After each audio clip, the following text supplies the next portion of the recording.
नमोबुद्धाय जय भीम. आज आपण दुसरा पाठ स्वर व्यंजनांची ओळख शिकणार आहोत. धम्मलिपीत अक्षर वर्ण काढताना इंग्रजी भाषेतील म्हणजेच रोमन लिपीतील के या वर्णाची आरशातील प्रतिमा काढावी.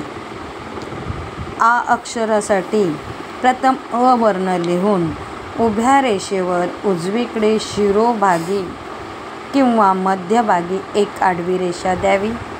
ई या अक्षरासाठी स्त्रियांच्या हनुवटीवरील परंपरागत गोंधन म्हणजे 3 टिंब त्रिकोणाचे 3 बिंदू काढावे. दीर्घ ईसाठी चौकोनाच्या 4 कोनावरील बिंदू म्हणजे 4 असतात ते काढावे. उ ह्रस्व उ काढताना इंग्रजी एल अक्षर काढले की धम्मलिपीतील उ वर्ण तयार होतो.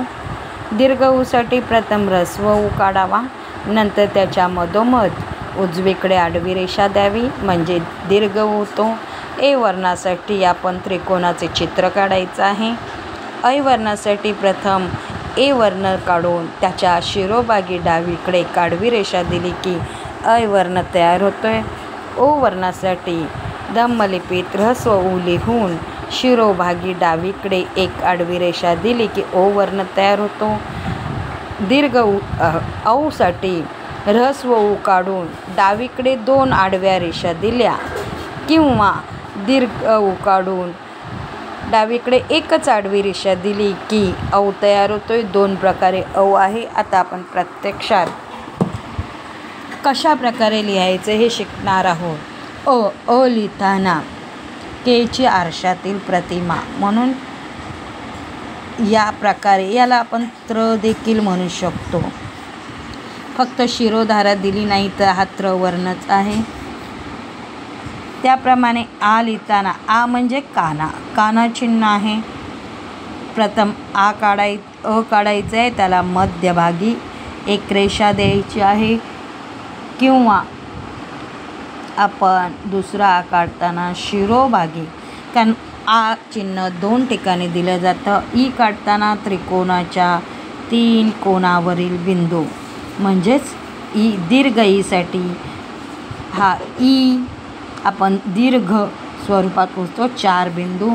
उ काढण्यासाठी इंग्रजी एल अक्षर काढलं म्हणजे हा उ. दीर्घ ऊसाठी उ.